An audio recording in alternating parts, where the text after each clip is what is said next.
Out of Everybody be warned, I just gave Brianna coffee. okay. Double shot. Does the room seem like it diffuses magic, or is there anything that seems like it would be useful as far as that room goes, or is it just naturally a normal room? As far as you know, it's just a normal room. Okay. So, congratulations, provided that you guys can convince a town official or one of the higher ranking guards or Dardishio himself, you could potentially use this place as a base of operations. I'm okay with that. Yeah. It'd be useful for Fizzbop and Theoden, who are from here, but for Stone, he isn't planning on sticking around much. All right. Well, Every superhero needs a hideout. yes. Are you calling Stone a superhero? No. No. God, no. So, where does the group want to go from here? And what time is it? It's starting to get pretty late. Okay. I suggest we go and find a inn. When I was out on my shopping trip, real quick, did I have the time to stop by the warden's office, like I said? Not really. As you were about to get there, Mm-hmm. it kind of got a bit late, and there was Okay. that whole issue of Fizzbot calling for the guards. Okay, gotcha. Are there any dead orcs down here? No. So I'm assuming most of the guards have cleared out. The bodies have been cleared out. Yep. Uh, Except for the cultist bodies. Those are going to be picked up at a later date, you assume. Stone's gonna look at the group and say, I suggest we find an inn because I need to get some sleep. I am hurting like hell, and maybe I can find someone that can help me out. Okay. I Uh, reckon that's a right nice idea. All right. We've been trekking. We need a rest. Theoden, packing away his gold, claps his hands together. Well, I know a real good inn around here. oh no, I'm gonna get more bolts in the head. Will they stable horses? Ah, yeah, they should. I'm gonna bring my pony. Oh, Smudge. Smudge is coming back? No, stay away. If we need a distraction, let me know. Theoden will also point up to Quillith and they'll let your companion come in as well. I mean, hell, they'd let Stone in there. They'd let a hyena come in. That's a step up. Quill just nods in acknowledgement and gestures like, lead on. My pony's not much bigger than her. Maybe she can come in too. Sure. A service animal. People have horses for service animals. It's actually run by a Bademan and fella, so it shouldn't mind too much. By the way, out of curiosity, would Stone know if has Stone at all passed a public library on Okartho yet? Not yet. Okay. All right, so you're being led through the city. Now that you're out, the air's feeling a lot cooler, a lot more fresh, and following along. Okay, I know what that sound is now. We're directly under a tree. Wait, we kept hearing this tapping sound. It's a breeze knocking water droplets onto the roof. Oh, okay. But you're led to a. Let me get down to where I need to be on that. If this thing will stop being a blight. You're led to a building that doesn't really seem like it belongs there because it's in a district that's more of a high folk human and elven architecture. Mm-hmm. This looks, to those who are decently well learned, this looks like a Bademan and Longhouse. If you don't know what the Bademanen are, they are essentially, it looks like a Viking longhouse. Nice. Stone gets excited, hoping for alcohol. As you step into the bar, you realize it's a fairly jovial place. There are bards playing their music in the corner, rather placid tune before a collection of men and women. Overall, it's human design, choosing the aesthetic of the Bademanen tribes north of the Southlands and in the islands known as the Shards, it honestly does look like a longhouse. Most of the tables are pressed together, encouraging people to speak to their neighbors. Bar wenches move throughout, handing out drinks to those that have ordered them. There's a sweet smell in the air of flour, sugar, and butter, with the faintest notes of honey. Succulent pork that just seems to overpower the overfoods within as well. It all smells positively heavenly. The tavern is warm due to the candles and the fire, as well as the presence of at least 50 other people.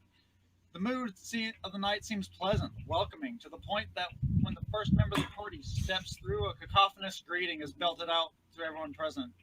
Godah! Can I live here?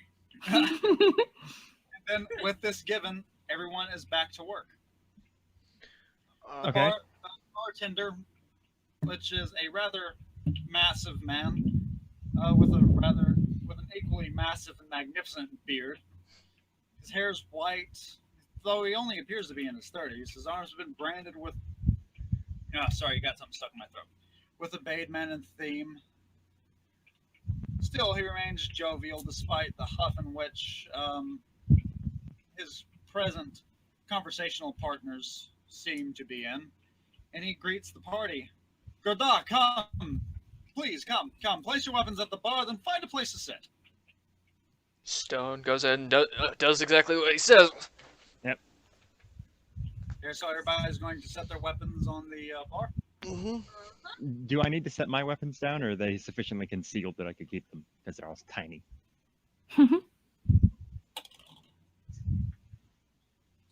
He specifically points at ours. Even you, come on.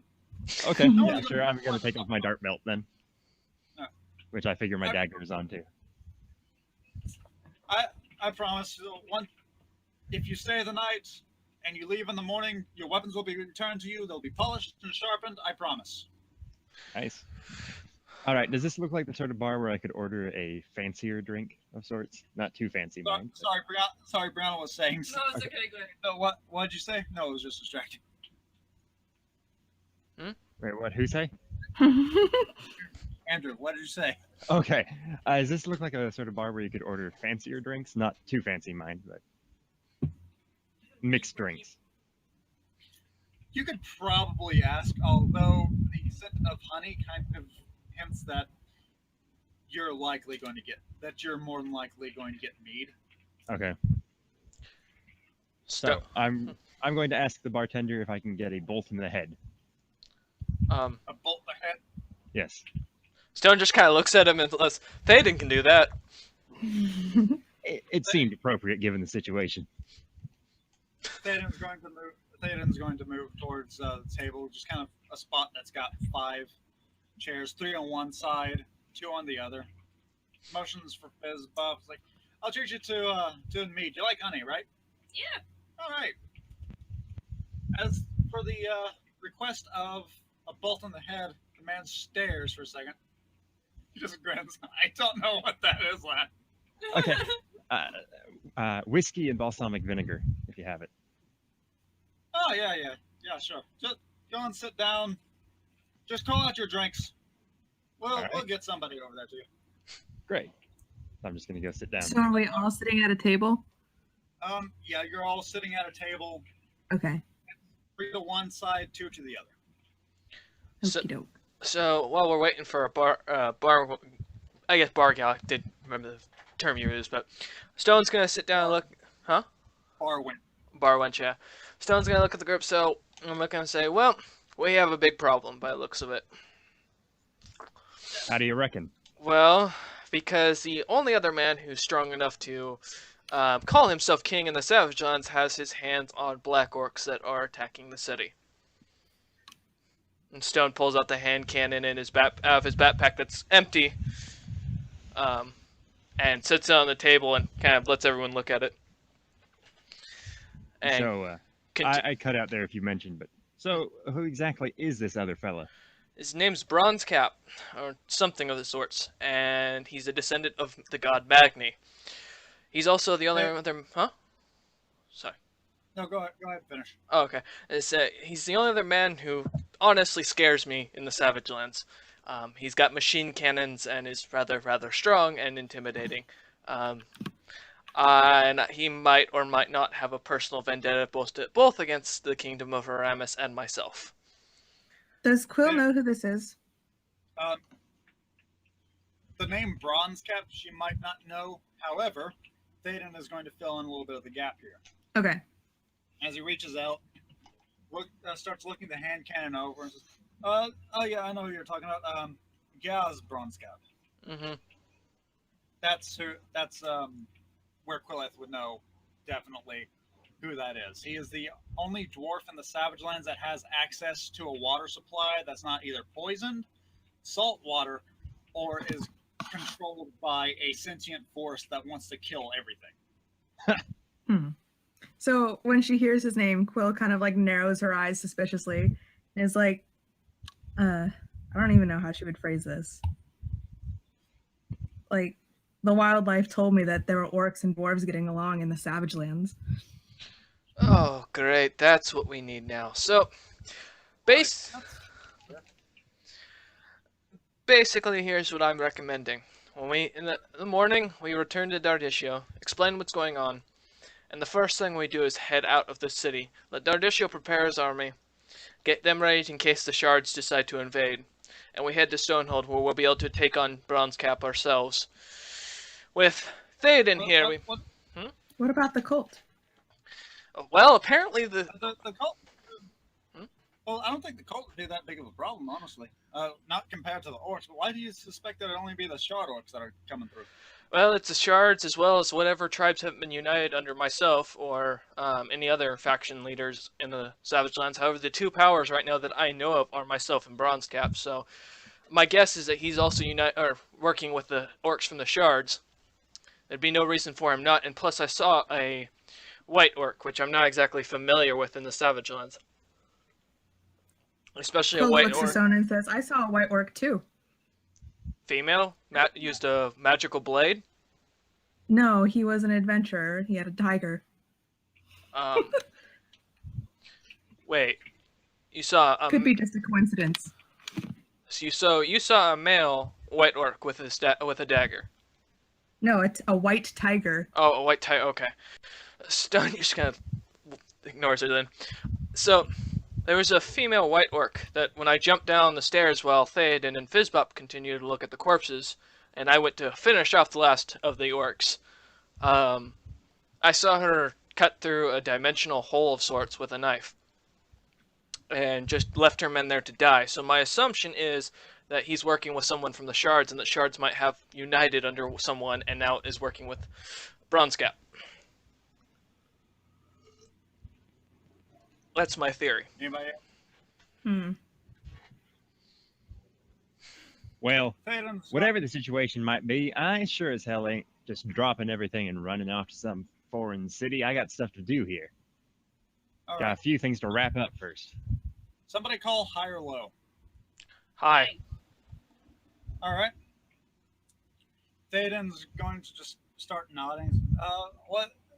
Y'all gotta look at these two white orcs. What do they look like?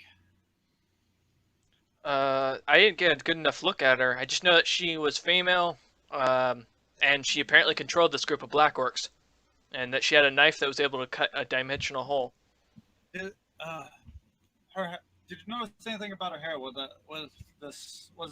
it shaved on the sides? Oh shit, I don't remember. I have to roll something for memory on that. You could. You could. What would you suggest rolling on that? Intellect. Oh, fuck you. Damn it. Always a negative for me. Okay, where did I put my dice? Oh, there it is. Okay. 13 minus 1, 12. Well, you just kind of nod and you remember that part of her head was shaved, but you can't really remember exactly what the hair was like. And so Stone nods that yes, her hair was shaved on the side, or what he thinks was the side. All right. Thaden then looks over at Quillette and says, "Okay, what'd the male look like?" Okay, so she didn't really get a good look at him, right? All she knows is that he was wearing the coal gray leathers and he had a large white tiger. can I also do like a memory check to see if she remembers anything more distinct than that? Sure. Okay. And I'm sorry, is that a D20 or a D8? Or 10? A D20 with your intellect. Okay. I believe I sent you a full. I think I sent you a full description of them. Maybe, I don't know. I don't think so. I got a 20 though. Jesus. You got 20. All right. Let's get that.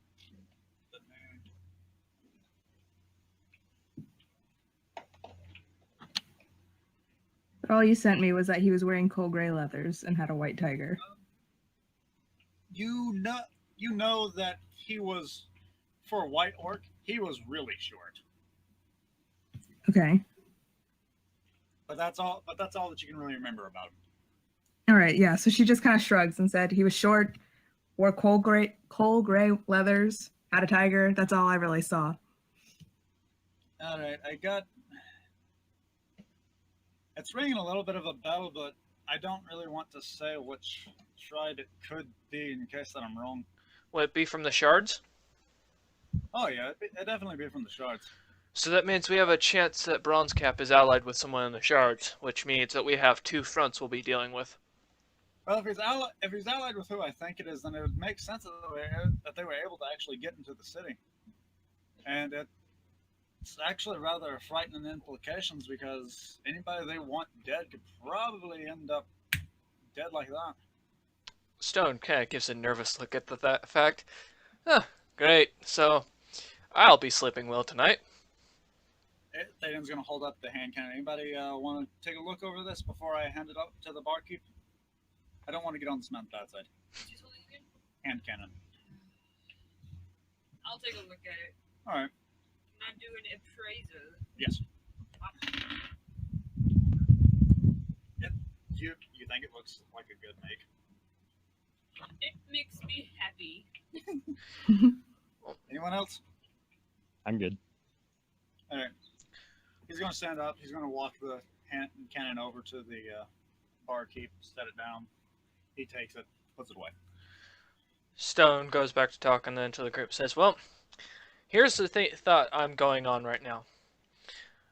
Bronze Cap hasn't been seen in a while. And he's probably the only man that currently is able to siege through these walls that, block Aramis from the Savage Lands with his machine cannons. There's also a second issue in the Savage Lands we've got going on. His machine cannons can't be moved from his keep. It doesn't mean that he couldn't build some that could be portable. That could be why he's quiet. It's a possibility, but I think it's a little bit of a stretch. It's still something to be concerned or to think about. However, the other issue is, don't think badly on this, but I have two sons, multiple children, and one of them, the one who's more likely to probably take my city from me and likely to ally with Bronze Cap for the guarantee that he'll keep lordship, is currently ruling over Stonehold, which is about 20,000 strong. Why would you leave your keep in the hands of him then? Because I also left it in the hands of my other daughter, who is in love with my heir. It's a long story. But if this is the case, we might be looking at an even bigger issue. Oh, nothing, never mind.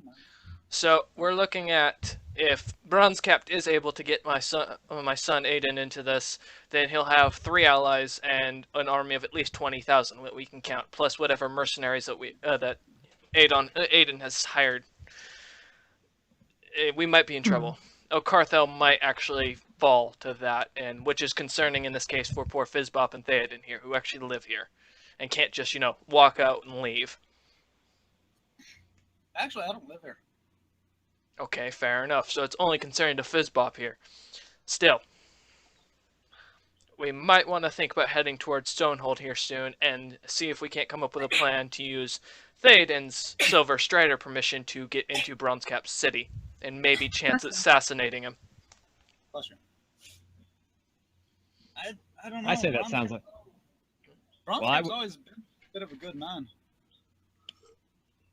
Stone smiles and says, well, let me explain something then to you. Bronze Cap is of blood of the god of Magni. I'm assuming you're familiar with the god of war and destruction. Oh yeah, I'm familiar with the dwarven god of conquest. I Yeah. mean, I've seen Gaz Bronze Cap. Wait. I've had dinner with Gaz Bronze Cap. What? When? Oh, 2 or 3 years ago. Did he talk about any sort of plans, any information you gathered, something that might be useful? Oh, not really. Well, he mentioned he was looking to get into Magni's ancestral home. He believes they found it. That's really the only thing he's honestly talked about. It was real interesting stuff. He gave me fresh water, enough to actually buy trade through one of the orc tribes to get an escort back to Ocarthel's gates when I And was injured. you don't find this concerning at the fact that if he finds Magni's city, finds any sort of godly weapon, he wouldn't think to, conquer not only the Savage Lands, but all of, Aramis as well? No, really, because Magni's ancestral home fell before he was turned to a god. Long before that. But then why would he be looking for it? Well, he said something about ancient secrets to metal. He's been trying to replicate it, but he's only unlocked like half the potential of what he believes his people are capable of. Honestly, I think he just wants more metal because he has absolutely nothing to gain by coming here. Well, except for He has an underground ocean. Yes, but if he takes Ocarthel and all of Aramis, he'll be number one in rule, be able to have more assets to use to find whatever he's looking for.